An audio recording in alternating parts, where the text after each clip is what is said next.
Hello, hello, hello, everybody. Thanks for joining us and welcome to It's Life Live. I'm running solo tonight, so you're going to have to bear with me. I really appreciate you coming in and spending your Wednesday night with me alone tonight, but that's all right. We're going to be able to handle it. Uh, so if you have not been here before, welcome to It's Life Live, sponsored by Clear Journey. And my name is Juan Lee, the founder of Clear Journey. We are a nonprofit that's here to support individuals, families, all that are in search of challenge, of search of answers to life's challenges. We're here to provide education and resources so that you can navigate life more successfully. Tonight, we're going to be talking about the path, the journey, the navigating the road to wealth. Um, that's something that we all have this the desire to attain this thing called wealth, but the journey is in navigating that to be able to attain that. And that's what we're going to be talking about tonight. We're going to be talking about that tonight. But before we get to that, let's just explain a little bit of who I am and why I'm here and what I'm doing here. And that is that I'm an author of a book called Love Made Simple. It's a book called Love Made Simple, The Guide to Inner Peace, Contentment, and Success. And that is the foundation for a clear journey. It's based on the attitudes of love that we begin to establish the mindset that's necessary to navigate life successfully. And so that is the foundation of the of clear journey, and it's about having the right mindset to be able to navigate all of the various areas of life. We don't really realize that we are on a journey until something happens to us, and then we all find ourselves that how do we navigate this? And what clear journey is all about is trying to help you prepare for some of those things that otherwise have not been thought about until they occur. And so what we try to do is to prepare you, give you some tools so that you'll be prepared when challenges occur. And if by chance you didn't have those tools when the challenge occurred, that we can help you navigate them if that occurs. So that being said, that's why we're here to support you and help you in your journey so that you can live your most fulfilling life. And that's where we came to here with the one of the areas that we support, and that's finance, your finances. And that's where we are have been for the last few weeks. And that has been preparing us for our webinar that's coming up in April. And that's about how to protect your wealth, or you're on your journey to your wealth. And so what we that is all about is the webinar that we're going to be having on April the 20th. And we have some professionals that are going to be there helping us to be able to navigate that journey a little bit better. And so if that is something that you're concerned about or you're interested in, find out more about that. You can email me at clearjourney.org, and we will send that information out to you to register for that event. Coming up in the next few weeks, we will have that also attached to our website, and you'll be able to go there and click and register for that also. But that being said, we're going to get right into what we're here to talk about tonight, and that is how to navigate this thing called. I mean, we've been talking about the various things. We've had guests on over the last few weeks, and they have been talking about some of the bigger issues as it relates to retiring debt free, how to establish a legacy, and also how to establish the various components of thoughts, the things about getting out of debt and staying out of debt, having a budget. And what we're going to do is that budget is the thing that's really the journey. That's really a part of the journey. And the first thing that we have to talk about is how do you organize your finances? Your finances. You know, we talked about wealth and what wealth is. So I guess we haven't. Let's talk. Wealth is an abundance of valuable materials and resources. So we're going to be trying to acquire all of this abundance of resources. And we want to be able to do it in a way that's safe for the journey. And when we get to the end of the journey, is that wealth is that what we have, and that's something that we can offer and we can provide to our the next generation, or to our family, our legacy, so it is our wealth, so to speak. So what is it about that? So the first thing we have to do is we have to determine where we are, where our starting point is. You know, what are our finances? What is our financial situation? How do you do that? You find out what your assets are and what your liabilities are. Liabilities are debt, assets are savings, investments, properties, anything that you have that's valuable is what this is, your finances are. And so when we talk about building and navigating this road, it's about first and foremost establishing and determining where we are. If we don't have debt, that's great. That is absolutely great in this pursuit for wealth, because debt is something that prevents us from being able to get there. So that, you know, that's the first thing we have to do, is to identify it. We can't put ourselves, you know, put our head in a hole and accept and expect the fact that if we got debt, that it's going to go away by itself. That's not going to happen. The assets is those things that we want to use to build the wealth. So again, we have liabilities working against us, assets helping us, trying to assist us. Um, After we get to that point, the next thing is that we have to establish and set some type of financial goals for ourselves. Um, there are three types of goals that we can establish, or that we want to be able to establish. There's short term, medium term, and long term goals. These are very important because, you know, short term goals are something that we can really, you know, put a feather in our hat with and say, okay, that we felt it out, we understand what it's about, we've gained a little bit of confidence in what we're doing. And the midterm, or the middle type of goals, it's a little bit more involved. It's going to take a little bit more time, but that's all going to determine on basically how committed you are. It's going to begin to establish that commitment that you are to building this wealth that we're talking about, is establishing and maintaining, and to being able to maintain and accomplish the mid-range goals. And then we have that long-term goal. And just as to be clear, the long-term goals is could be this wealth that we're referring to. We might all, in most time, we talk to about as a retirement.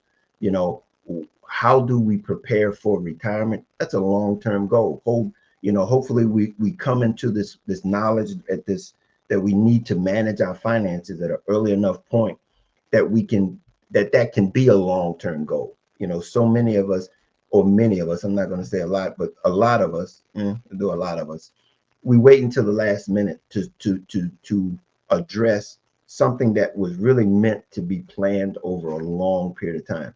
Um, you know, certain things like retirement, funds for your children's education. These are things that, you know, if we start early, it doesn't hurt as much on the journey.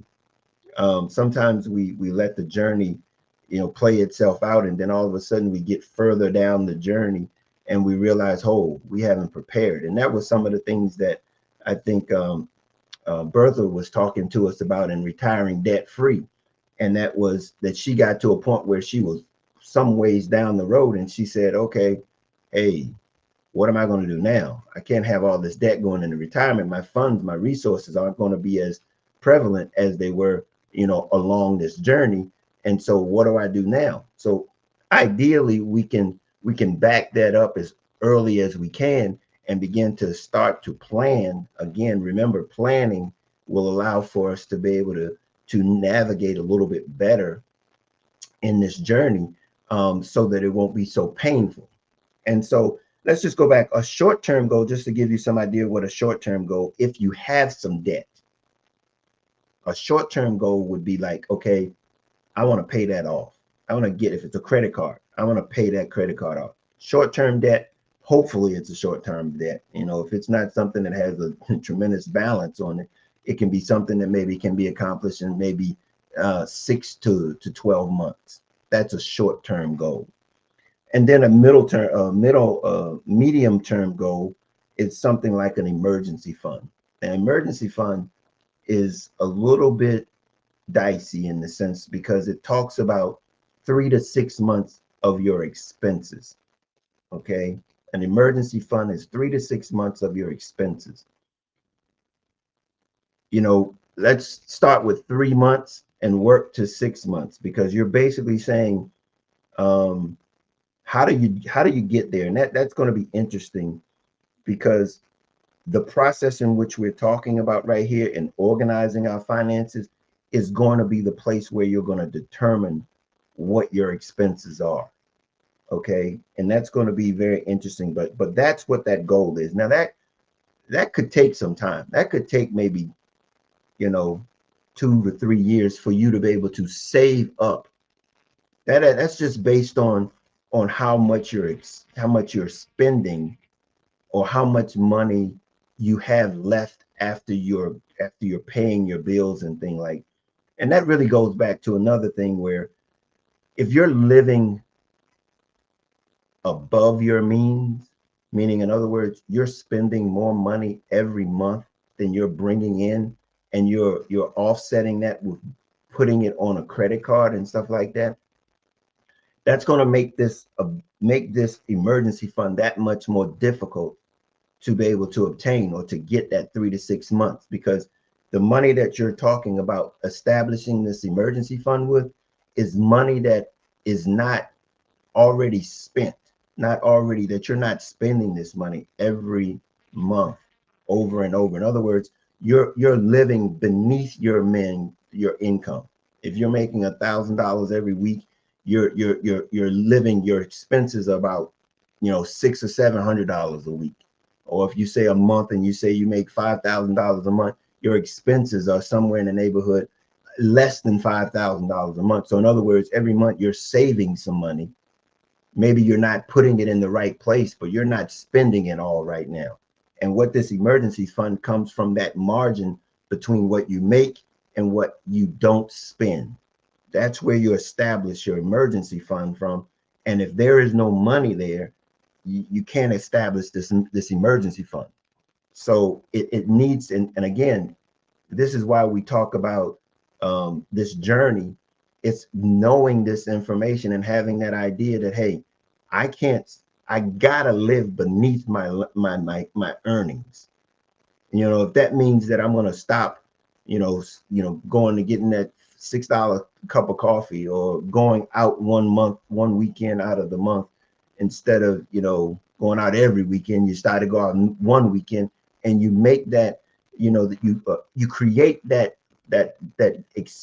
margin between where you are, the money that you're making, and the money that you're saving or not spending at this point. It's just not spending. You might not know where you're putting it, but you're not spending it. And that's the biggest part about being able to establish this emergency fund. And then when it comes to retirement and that long range, again, once you establish and learn how to establish that emergency fund, it makes establishing those long range goals that much easier.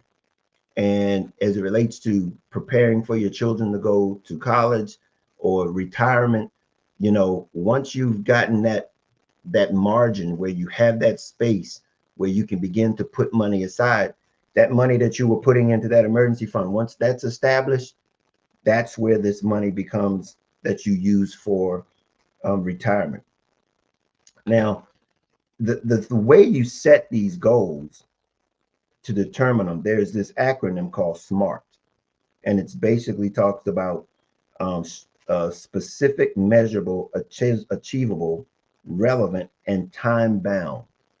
So basically, we're talking about Not only are these goals something that is specific to what's important to you, but they're measurable, they're obtainable, you can achieve them. They're relevant to where your goals are, to what things you're trying to accomplish. Just to be able to make a goal, but it doesn't have any relevance to what you stand for, doesn't really help you in being able to accomplish your fulfillment in your life. So it has to be relevant, and then you need to put a time bound on it. You have to say, okay, this is how long I want to do it, this is how long I want to take.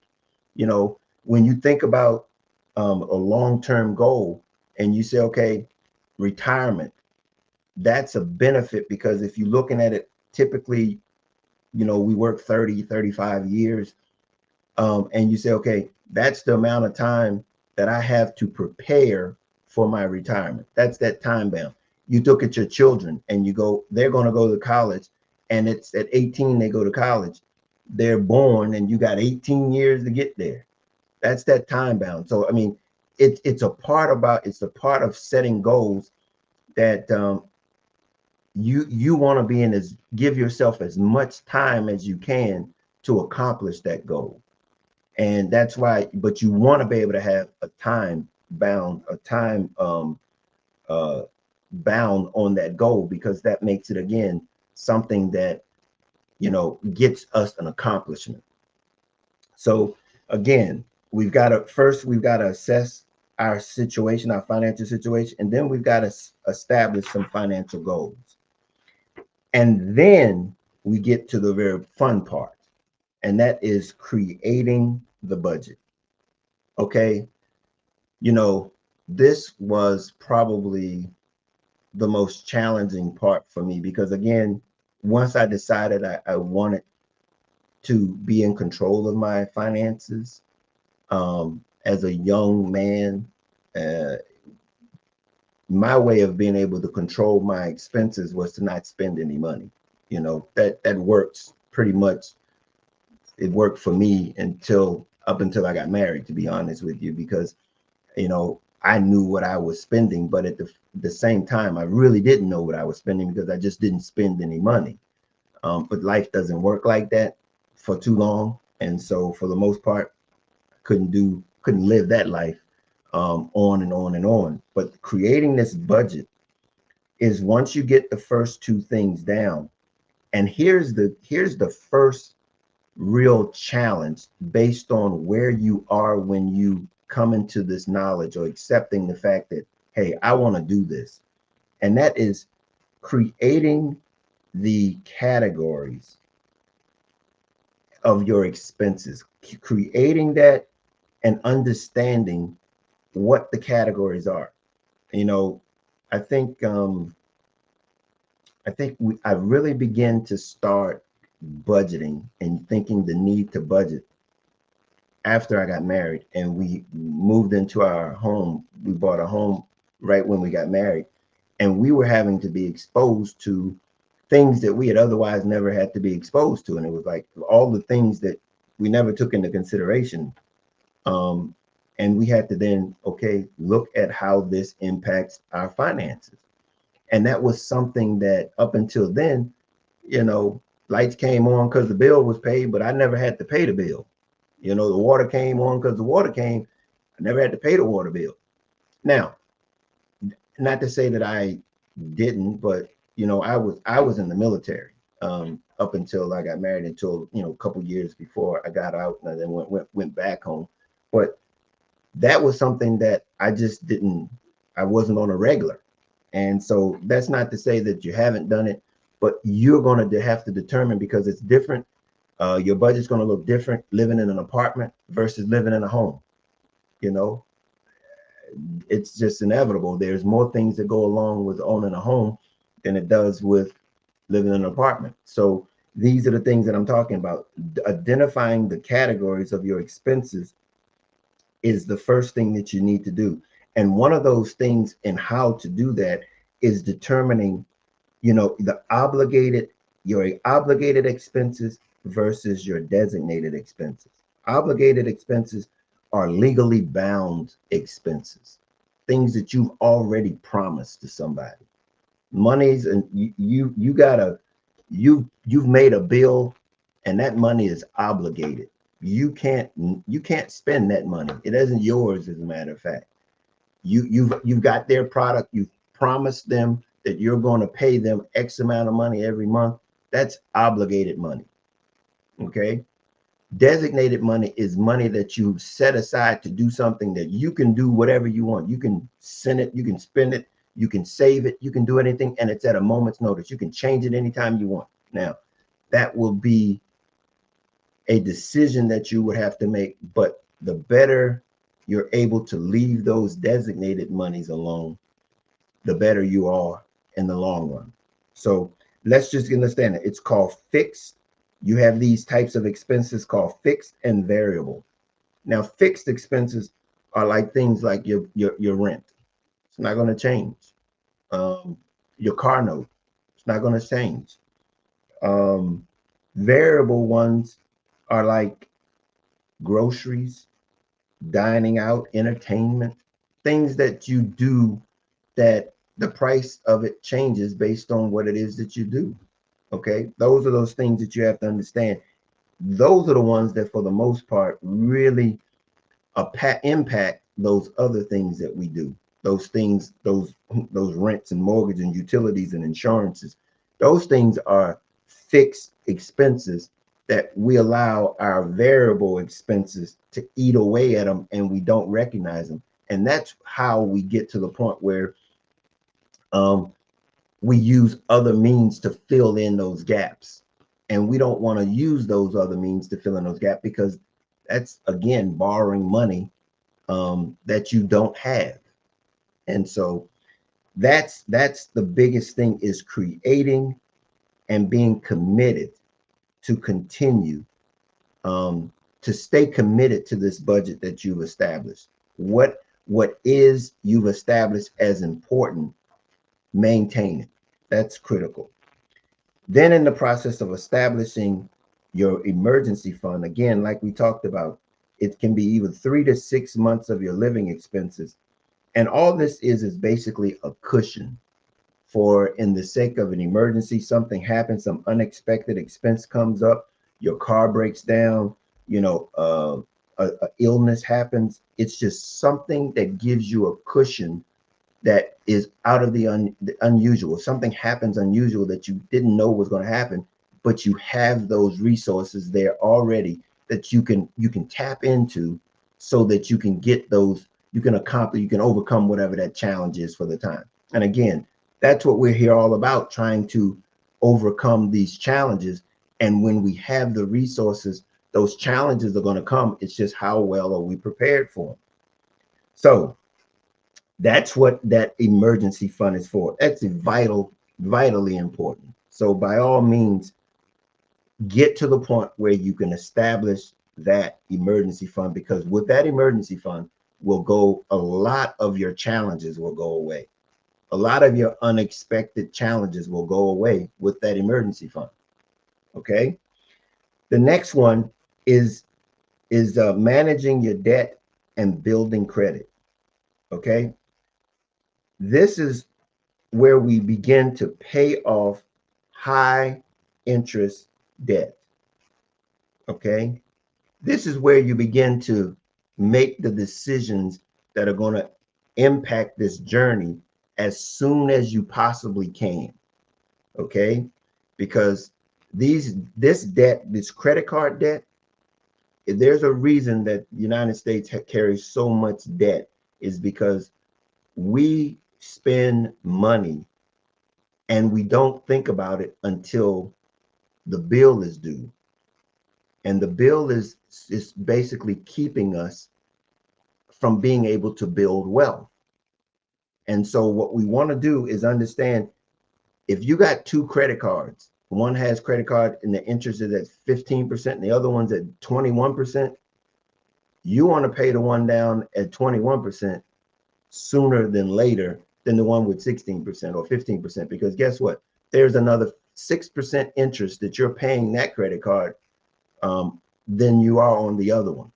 So that's how you want to manage your debt. If you have multiple credit cards, you want to get the one that has the highest amount of credit, and you want to get that down as soon as possible so that you can move on to the next one. And then understand what your options are when you're dealing with debt. If you are a homeowner, and I know you have to be able to understand a little bit more about this, but your home is not necessarily debt. It's an asset that you have to pay on, but the reason that it's not a debt is that it increases in value. Okay, the difference between your car and your home or anything else that you buy that does not increase in value instantaneously, if you're paying on it, it falls under the debt category. Other than your home, your home is an asset that appreciates in value that you can use to offset some of that debt that you have on that consumer credit card. So that is something that now again, this takes a process of getting to know and understand. But when we talk about consolidating debt and negotiating, if you know that your home is an asset that is increasing in value, there's a way that you can get that extra value out of that home to pay off some of those things that are chipping away at your ability to create wealth. Okay. Now I know that's a whole nother area, and maybe we'll get into it. We'll have some mortgage brokers and things like that to come on, and we can talk more about that. But that is an asset. Your home is an asset, not a liability. And I know that's difficult because we talk about it. If you're paying on it, how is that not debt? Because it increases in value and you can tap into that value. Again, that's a resource for you. So however you can build a positive credit health history in this process, even in the process of paying down your debt, you want to be able to also maintain a positive credit history. How do you do that? By paying your bills on time. Do not allow yourself to get caught up in, okay, stealing from Peter to pay Paul, because it's going to affect. I don't know if you've ever heard that saying, but the stealing from Peter to pay Paul is basically you're not paying one bill to pay another bill, and then you're using other resources to pay another bill, but taking away from other resources to pay another bill. You're just kicking the can down the street, and you're stealing from one to pay the other one. You don't want to do that because it's a trick that you will probably never get out of. So what you want to do is maintain paying off those other debts, even while you're trying to pay off that high interest rate. Continue to pay the minimum on those other ones. Don't let those fall off to the side based on trying to pay for those. Pay that other one off, but just be steadfast across the board. Also, understand that what you're building during that time is your credit, which is another asset. Your credit is another asset because it's basically speaking to those who you would in the future want to borrow money from, telling them and showing you your reliability in paying them back. So that's why that's very important. So the 5 things that we want to do in being able to organize ourselves. Again, remember, we want to find out where we are in our finances. We want to establish and set up goals. We want to create a budget. We want to establish a emergency fund. And then we want to manage our debt and build credit better. Okay, we want to build our credit. And then we want to move, and this is the part that's really the challenging part, to be perfectly honest with you. And I don't mean to say this because this is the part that makes building wealth the journey. You know, all of the stuff that we talked about yet, it's been setting it up, getting it ready, making sure that we're in the right position to be able to build the wealth. But then we have to maintain what we've built, what we've established. That's journey. It's sort of like we've gotten ready to start the race now. The race is getting ready to start.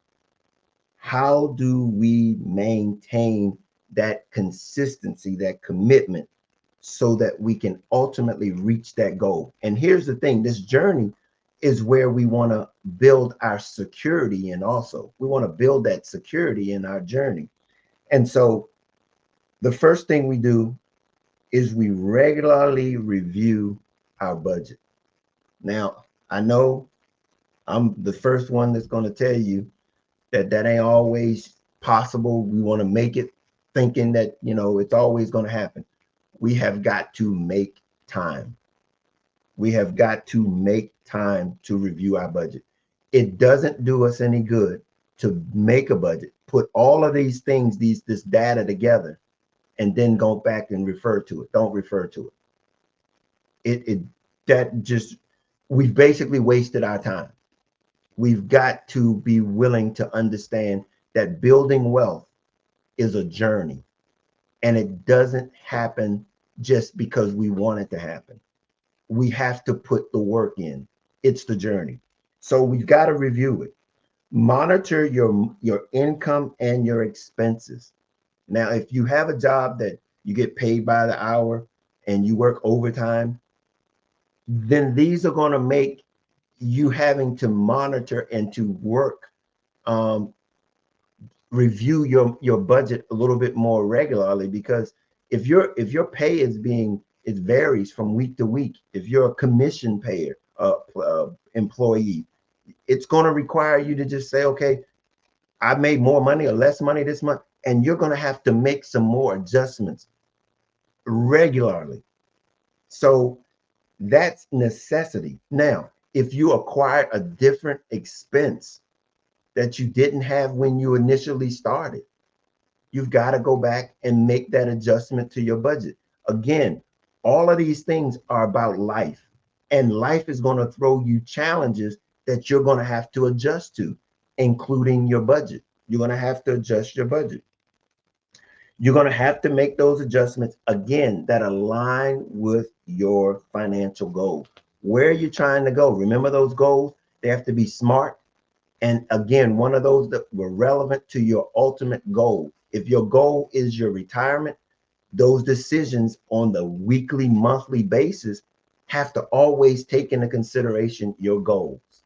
Just don't be, willy-nilly just making it fit. That's not what it's about. You've got to be consistent, but consistently approaching and pursuing your goals. The second one is making your budget as automated, making your savings and paying bills as automated as possible. That is an advantage that wasn't available when I started this. It wasn't available when I started this. Did not have the ability to make it automated. But now in this day and time, this is a way of avoiding having to pay late fees. If you can set up your bill paying automatically, easiest thing to do. There's no reason that we can't get away from not having to pay late fees. But do you know how much money the institutions make off of late fees? Millions of dollars off just late fees. Hundreds of millions of dollars off of late fees. I mean, this is something that we can do for ourselves, keep money in our pockets, that instead of giving them to institutions that don't need our money. Okay. The other one is using technology and financial apps. Now, at the end of this, I'm going to share with you some apps that I have found to be helpful, and various based on how you operate. Based on how you operate, these apps are more beneficial for you. And we'll talk about that when we get to the end here, and begin to use technology to your advantage. Again, number three is monitor and manage debt. Again, this is a part of the process that you have to be able to know, that's going to keep you on track to reaching your goals. Um, Understand what your debt is and understand what debt is doing to you. And try not to get back into a position of debt. Okay. And I know that's difficult because life is life, life is lifing. But you really want to be able to, again, this is the advantage of having an emergency fund. You don't have to depend on credit when you already have the funds to cover it. And that's what we're trying to eliminate. That's what that emergency fund is for, is to prevent life from lifing at your expense and causing you to put yourself in a hole that prevents you from reaching your ultimate goals. And that's a tremendous benefit in being able to do that. Um, yeah. So that's in essence what monitoring and maintaining your debt, or managing your debt. Number four, review and adjust your financial goals. And this is real critical. Depending on where you start your journey, life is going to change. Things are going to happen over, let's say you're talking about retirement, and you start this journey and you got, you're 25, you're 35, you're 40 years old. Life is changing. You didn't have any children. You started, you didn't have a house, things change. So be willing on regularly to visit your financial goals and make the necessary adjustments. Don't just say, okay, this is what I set, and now forget it. No, that's not how this works. You've got to be able to make the adjustments so that you can be able to be consistent with your goal, because the way you're going to reach your goal and the way you started out trying to accomplish your goal doesn't mean that that's going to be the actual way you finish reaching your goal. You're going to have to make some adjustments. And only you're going to be able to make those adjustments. Here's the other thing. Celebrate your achievements and milestones. Give yourself some grace and some appreciation and accomplishments.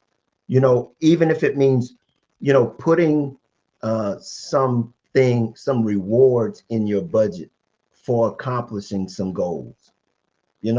Put those things in place. Make it worth your while to accomplish your goal. Whereas is that you can, in a very real time, a present time, say, okay, I'm going to do this when I get that goal. Or, when I get to this part of that goal, I'm going to treat myself to this. Now, again, you don't break the bank to treat yourself and destroy what you've already accomplished. But at the same time, know that, hey, appreciate the fact that that's what you've accomplished. This is another one, and that is prioritize your goals based on the things that are important to you. I know we didn't talk about this when we were talking about goals, and it's understood, but I think sometimes we establish goals that are really not our most priorities. And in some cases, not even ours. It's like, if you don't desire to buy a house, or you desire to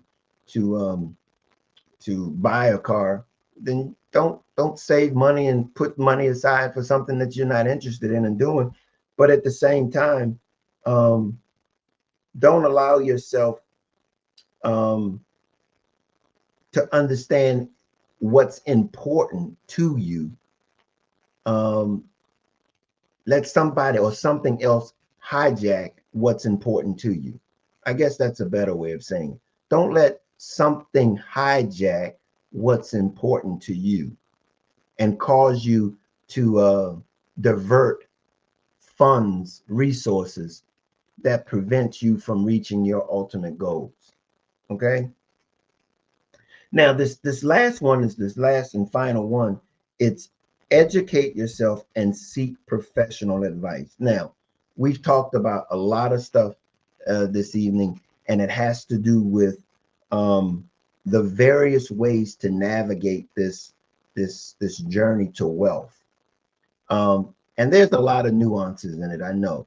And what I wanted to do tonight was to be able to give you an opportunity to know that the work starts when you have when your intentionality, when you decide that you want to begin to put the work in to begin to establish that wealth.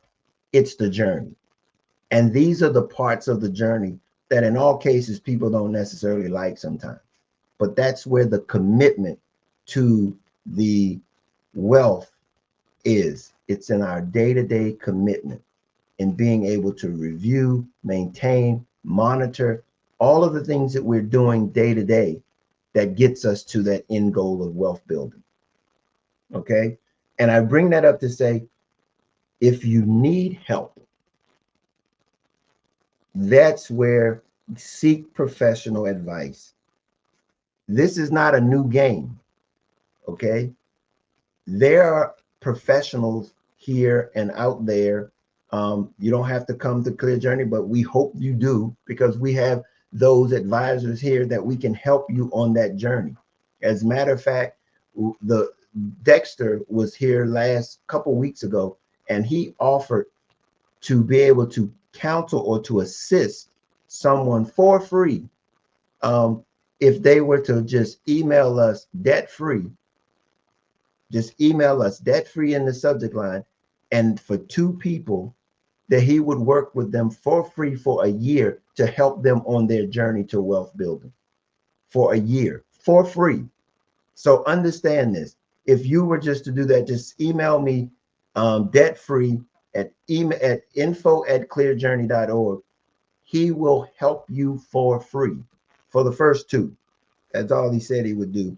He's already done 1 for us, and he said that he would do 3. So we're going to continue to offer it until those other 2 put that information, send that information to us.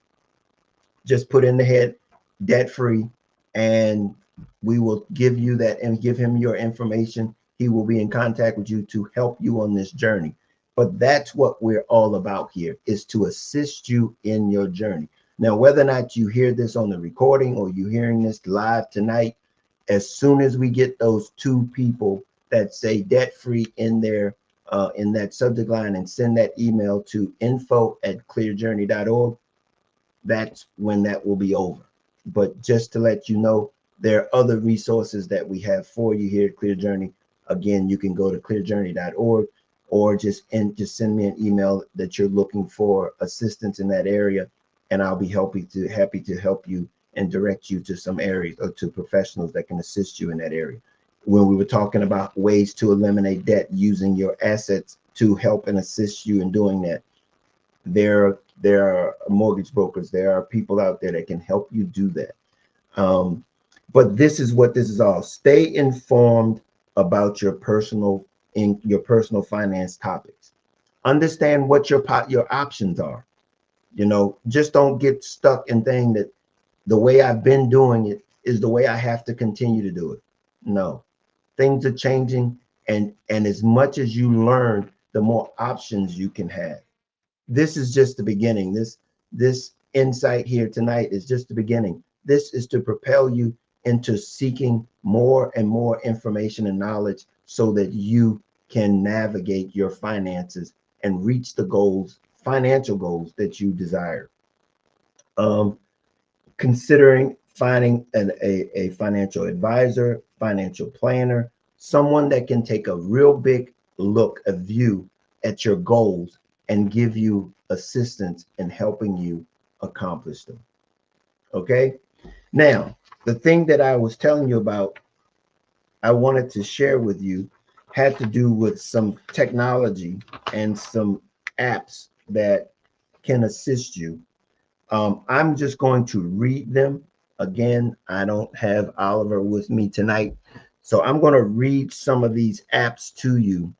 And if you want this list, just send me an email at info@clearjourney and say you want the list of apps that can help you with your finances, and I will send you this list.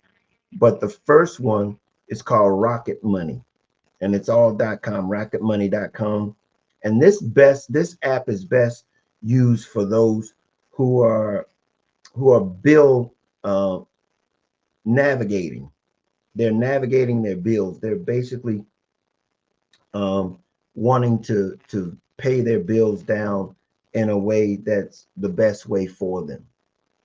Um, Simplify, another one. It's best used with Quicken users. If you are Quicken, way you're using Quicken, they said Simplify is basically interchangeable. It really seamlessly connects with those that use Quicken.